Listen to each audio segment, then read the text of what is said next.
Hi guys, Marvin here from TechBroll.com, where we do unboxings, reviews, and sexy B-rolls. And today we're going to do an unboxing and review of the Cooler Master MH751 gaming headset. A gaming headset that is good not only for gaming, but for music listening as well with its natural and balanced sound signature. With that said, let's get into it.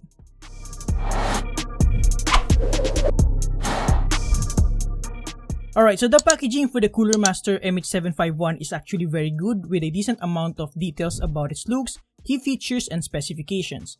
We have almost all the details that you need to know around this box. Now, let's see what comes in the package. Alright, so inside the outside packaging, we have a nice black box right here with patented subtle Cooler Master logo at the center. Opening it up, we're greeted by a few paperwork right here, a user manual for both the Cooler Master MH751 that we have right here and the MH752 version with 7.1 virtual surround sound card. These user manuals are written in a variety of languages. Next, we have a thin layer of foam for protection, and removing that reveals the actual gaming headset itself. Right here, we have the detachable omnidirectional microphone that I am actually excited about because I heard good things about it. So later, we'll test that out for both normal recording and for gaming. Next, we have this auxiliary box right here with Cooler Master logo at the center. Inside it, we have a nice velvet pouch, and inside this pouch, we have all the necessary cables for this gaming headset for its multi-platform compatibility. First, we have a 3.5mm audio splitter to split the input and output signals. And then we have the main 3.5mm TRRS cable because this one has an inline control for the microphone and the volume. The length of this cable as per specifications is 1.5 meter. And finally, we have the Cooler Master MH751 gaming headset itself, which is nicely cushioned by this massive foam. By the way, I almost missed this, but we have a Make Your Gaming Experience slogan here at the bottom of the top cover, which I always appreciate brands adding these small details in the packaging. Not necessary, but definitely appreciated. Alright, that's too much about the packaging, so let's take a closer look at the Cooler Master MH751 gaming headset itself. At first touch, it feels extremely lightweight, especially for a gaming headset. Well, it's technically not a gaming headset, but we'll talk more about that later. The design is really nice and I'm actually digging it. There's no sign of being an aggressive gaming peripheral all around it, which I personally prefer. In front, we can see the overall compact form factor when clasped like this, and when stretched, as you can see, it is quite flexible without the feeling of it breaking that easily. It also has a good amount of swivel and rotation for adjustments, like you can place it flat on a table like so, and you can do that as well around your neck. So as you can see, there are a lot of potentials when it comes to comfortability factor with different head sizes and shapes compared to most gaming headset designs out there. Alright, so let's do a quick parts overview around the headset. On the left ear cup, we have a subtle modern look of the Cooler Master logo. And then we have a nice soft touch coating on this part that spans across the entire lining of the ear cup. However, I'm personally not a fan of this coating, but we'll tackle that more later. So flipping it on this side, we have a couple of 3.5mm ports right here. The first one is for the detachable omnidirectional mic, and the other one is for the main audio cable with inline controls. On the other side ear cup, pretty much the same thing but without any ports or buttons. Now, flipping it all over at the top side, we have here the adjustable headband with a nice gunmetal finish that adds a little bit of contrast to the black colorway of this headset. The adjustment band is metal with a good amount of distance and it has solid notches to it for precise adjustments. And then here we have soft padding all throughout the entire headband, which looks like any other proper audio monitoring headphones, not much of a gaming headset in terms of look and probably in terms of sound as well. Looking underneath the headband, the cushion seems to be substantial, with polyurethane leather as well on the earbuds. Speaking of earbuds, they are quite soft, and I am actually very happy with the size and the oblong shape of it that I think will fit my relatively big ears. The inside foam is also decent, not super thin than most headsets that I've tried, which is nice, especially considering that the earbuds depth is not that great. Again, it is using polyurethane leather, so it will not absorb moisture compared to real leather, but it is also less durable and susceptible to peeling over time. I hope it lasts though because I really like its nice and soft texture.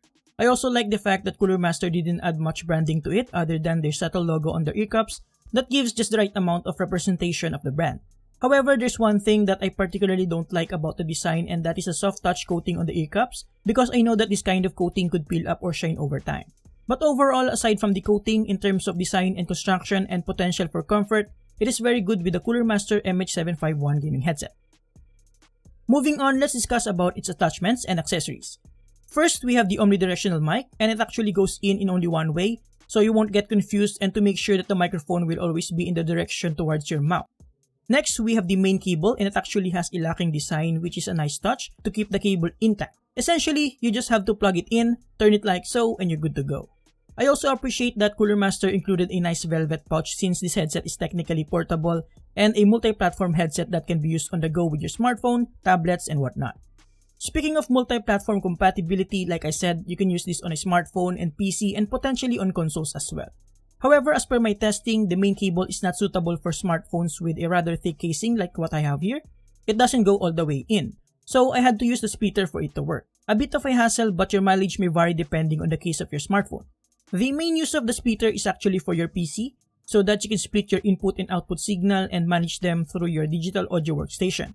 But if you don't need a microphone and you just simply want to listen to your music, then you can just use the main cable. Now moving on, let's discuss about the comfortability factor of the Coolermaster MH751. So like I said earlier, the shape, design, weight, and form factor of the Coolermaster MH751 is unlike any other bulky, heavy, and gamery gaming headsets out there that have unnecessary design elements that adds up to the overall weight of a headset. The Coolermaster MH751 actually resembles more like a proper audio monitoring headphones that are geared towards comfort for hours of music listening, because it actually is. It is, if I'm not mistaken, based from the OEM Taskstar, specifically the Taskstar Pro 82, but with some modifications like adding a microphone, which I think is not a bad decision. The Coolermaster MH751 is one of the most comfortable gaming headsets that I've tried, with soft earbuds, substantial foam on the inside, and sufficient padding on the entire headband. Yes, it still does heat up over time due to the polyurethane leather, but at least the ear cups are large enough to go around my ears, and the clamping force is at just the right amount to provide sound isolation without putting much pressure to my head. Overall, comfort-wise, I don't have much problem with this headset. Alright guys, finally, let's discuss about the sound quality of the Coolermaster MH751, which is the most important part of this review. So in terms of the sound quality, I can describe the Coolermaster MH751 as having a balanced sound signature. The first time I put it on and listened to music, I noticed that right away. There is no particular frequency range that's overpowering others. Like, the sound is very natural, and I was actually surprised, especially coming from some gaming headphones that are tuned a bit more for bass and low-end frequencies. Though I somehow expected this, given the fact that these headphones, like I said, is based on the Taskstar Pro 82, which is known to be a balanced pair of headphones. With that being said, I find the Coolermaster MH751 great for monitoring audio, as you'll get a good representation of sound in every frequency range. So if you're more into monitoring audio and video editing like me, you will certainly love these headphones.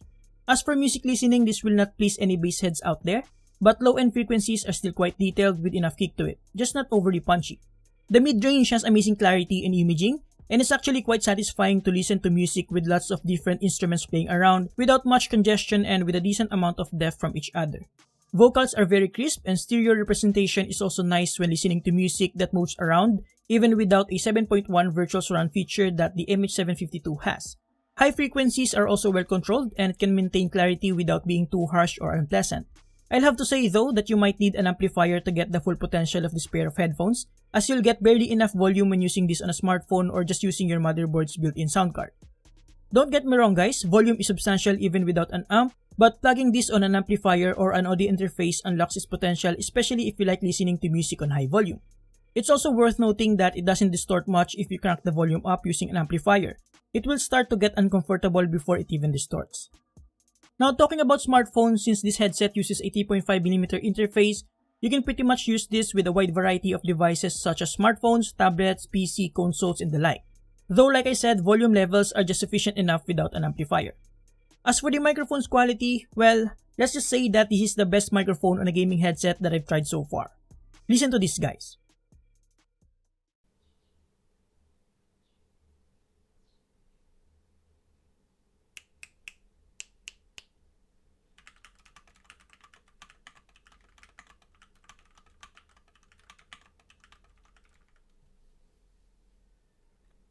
Hi guys, Marvin here from TechBroll.com, and this is a microphone test for the Coolermaster MH751 gaming headset. Again, this is a microphone test for the Coolermaster MH751 gaming headset. Mic test, 1 2 1 2. This is a microphone test with 0 decibel boost and 100% volume.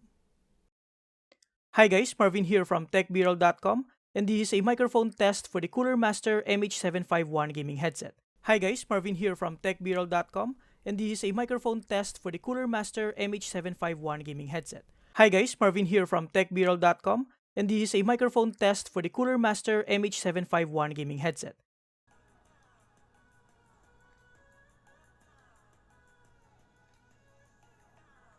Alright guys, I'm currently testing the Coolermaster MH751 for gaming so that we can test both the microphone's quality and the gaming headset itself. I'm just playing with bots right now so that I can properly focus on observing the sound. So let's just look for a position where we can observe where the enemies are coming from. So I can hear someone coming from here on the right side. There you go. Another one. There.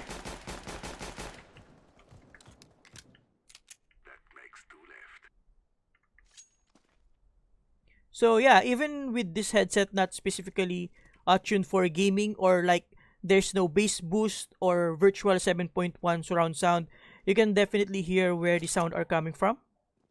So there's one from the right side here. There you go. So even without looking at the map, you can certainly hear where the footsteps are coming from, which is good for gaming, without having your ear cups rumbling, like with other gaming headsets that have bass boosted frequency. So if you like gaming without having your ear cups rumbling for a more comfortable listening, then you will certainly love the Coolermaster MH751. And as you can probably tell, the microphone's quality on this one is actually pretty good. More than sufficient, certainly for casual in-game communication. And I think the quality is good enough that I can probably use this for voiceovers and demonstrations and whatnot.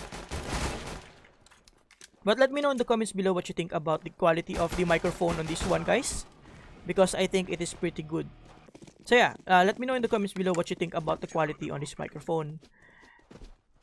And do you prefer gaming headset with vibrating ear cups, or vibration or bass boosted gaming headset, or you prefer something like this that is more neutral and balanced and more comfortable to use for long period of gaming sessions, especially that the ear cups on this headset is actually quite comfortable, like it's super soft, and the headbands cushion is substantial as well. There's adjustment, and the overall size of the ear cups fits very well on my ears, which is relatively big. That's actually one of the few issues when I'm trying to look for gaming headset, that because my ears are quite large. But for this one, I don't have any problems with this. It fits my ears quite well, and the padding inside the ear cup is also good. So even if your ears touches the actual plastic, you will not feel that because of the foam inside the ear cups. So yeah, I think that's pretty much it for testing this one on gaming. Definitely you can hear the gunshots, footsteps properly, even without the bells and whistles of a gaming headset with bass boost and 7.1 surround sound. Alright guys, let's finish this review. Alright, so to conclude, the Coolermaster MH751 gaming headset is one of the best gaming headsets that I've tried so far. Yeah, granted, I was only able to test budget gaming headsets before. I haven't really had the opportunity to try out high-end or audiophile level headsets, but I'd say I am really hooked right now when it comes to audio, and don't be surprised if you see more audio gears on this channel.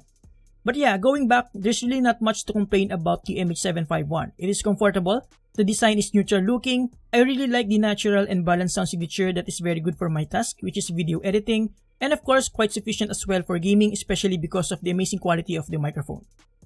And there you have it guys, thank you for watching. Make sure to check the full article link below. Huge thanks to Coolermaster for sending this in. You can get this from their partner stores, link below as well.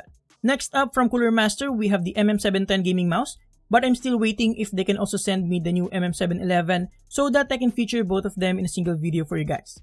Alright, so thank you for watching, subscribe if you like this, and of course for my Filipino viewers out there, subscribe to our second Pinoy Tech B-Roll channel as well. Thank you, have a great day.